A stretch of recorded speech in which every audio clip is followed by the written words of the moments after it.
Take a look at these different embouchures on the screen. Can you tell by looking at them which of these are balanced and which of these need some adjustment? If you don't know what to look for or how you would go about fixing them, this video is for you. I have a good amount of teaching experience in my career, but I don't have a lot of experience in changing people's embouchures. So to help me answer this question, I reached out to my good friend Matt Vangjel. For the past 9 years, Matt taught at Louisiana State University, and this upcoming fall, he's gonna start a brand new job at the University of Missouri at Kansas City. Matt is a super knowledgeable player, one that I really respect a great deal, and he's got a lot of experience in troubleshooting embouchure issues. A big part of his experience comes from his own trials and tribulations as a player. So when I started playing, you know, it's your typical instrument trial night, which is, or day or whatever, where all the kids try things, except it wasn't. They were watching a movie, I remember. It was like during band class and nobody was there and they had instruments out on a table. So I picked up a trumpet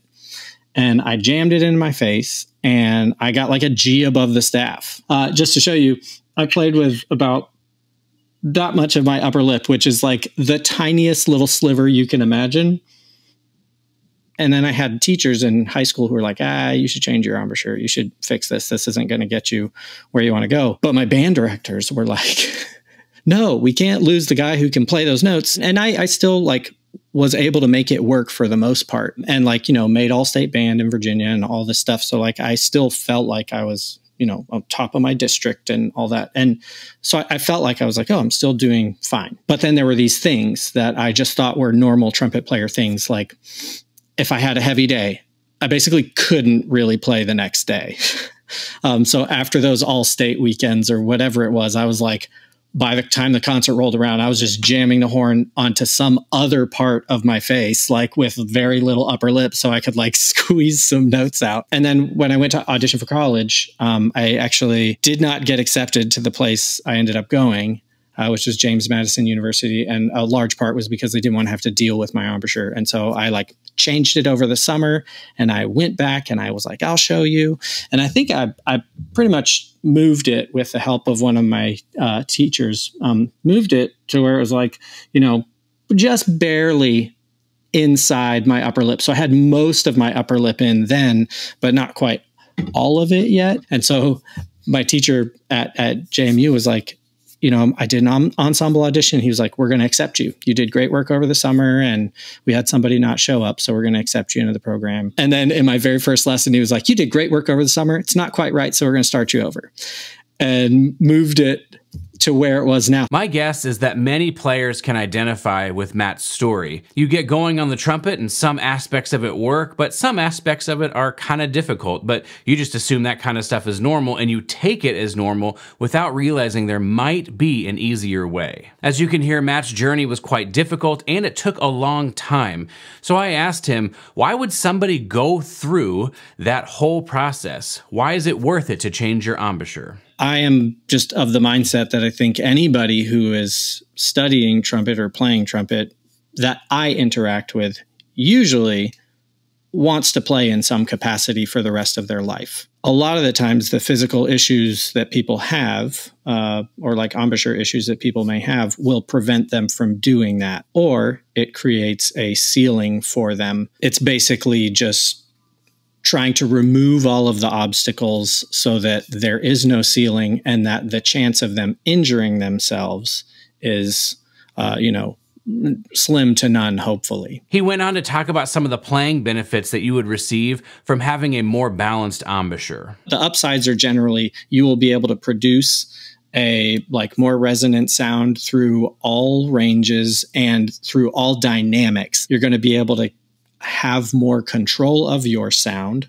You're going to have increased flexibility. The thing that I push the most is that they'll be able to have, like, be more versatile, have more control over their sound in general. So if they want to change their sound, if they want to go and do something that's more commercial, lead, jazz, funk, whatever, like, we can do that. To learn a little bit from Matt's teaching and his own experience, I wanted to ask him if he could give me some ideas about what I might be looking for or listening for to figure out that someone might need an embouchure change. The very first thing that I do is, you know, like try to remove like as much tension as possible from people and get them breathing the right way. And so then once I remove that and I can still hear, okay, can you find this? And then, we'll deal with some intonation and some centering things and see like, okay, can we find this like best part of this note?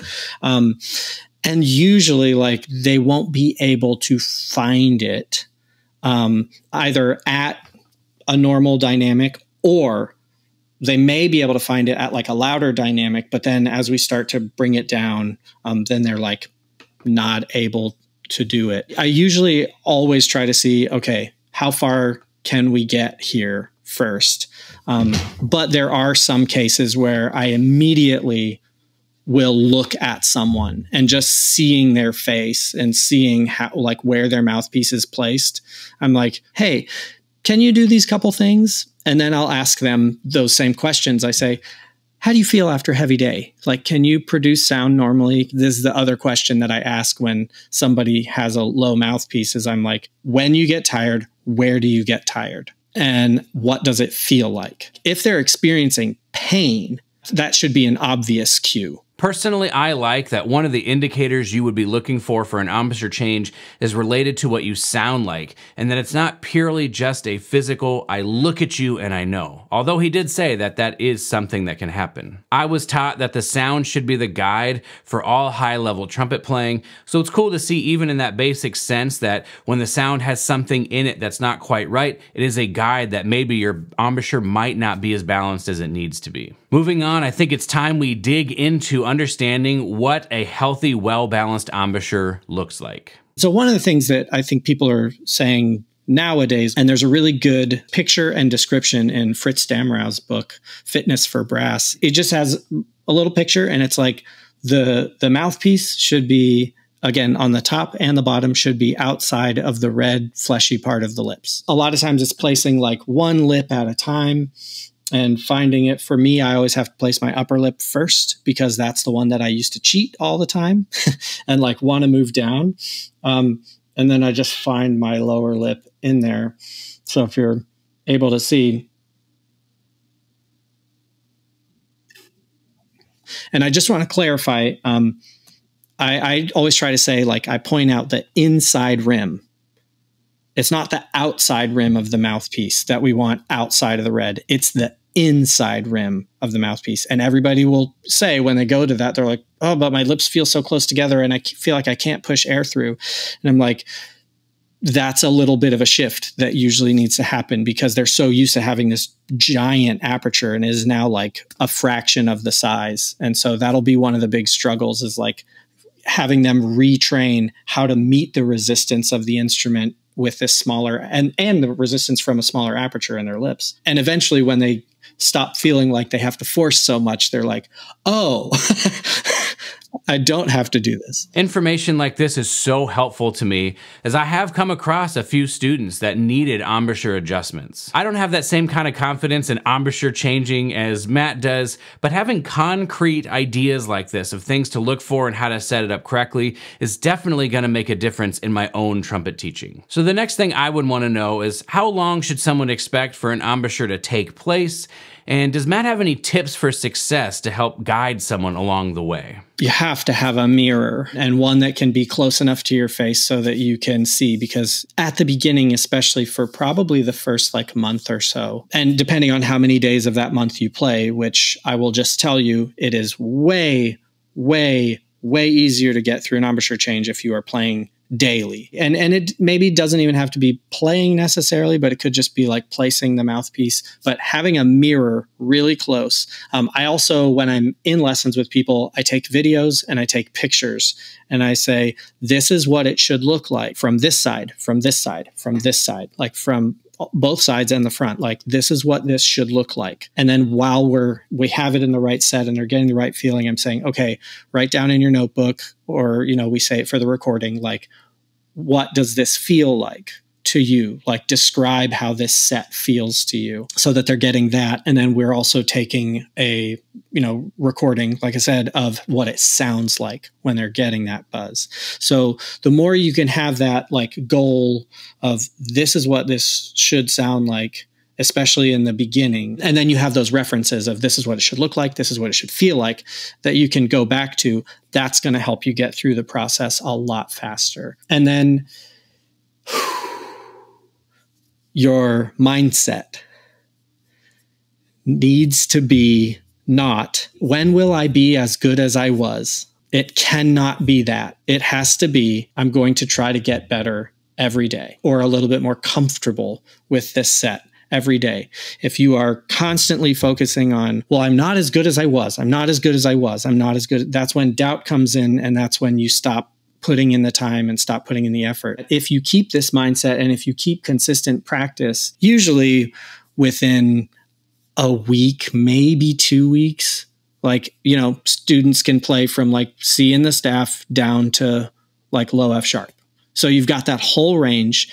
And the other sort of mindset thing that I say is get your ideal sound concept on every note that you can play. Usually in, I would say, like the 3 to 5 month range, they're able to get to like basically G or A above the staff, like, and then, you know, all through the range and feel great playing those things, like, and get the sound that they want. Usually it's about a year-ish, and then people are like beyond the range that they could play before. It feels like, just like anything, you know, you get that first octave pretty quickly, but that, like, you know, the second octave comes a little bit more slowly. But then sound, articulation, flexibility, dynamics, all of that stuff is, even within that first month, is better. I'm grateful for a friend like Matt who's willing to give of his time and share his expertise to help me become a better trumpet teacher. My hope is that if you are a player looking for some more information about embouchure changes, if you are a teacher looking to guide a student through an embouchure change, or if you're a band director looking to get some information to make sure you can help set up young trumpet players with great habits right away at the beginning of their career, that you found something helpful in this video. Matt provided me with a document that I'm gonna link below. It has a whole bunch more information about embouchure changes that you can read through, with some really specific tips and things to help guide you through that. So if you're interested in even more information, check that out in the description below. Once you get your balanced embouchure set up, it's important to understand that there are other healthy habits to develop in your trumpet playing. If you want to know my thoughts on getting set up well on the trumpet in terms of healthy playing habits, click the video on the screen. We'll see you in the next video.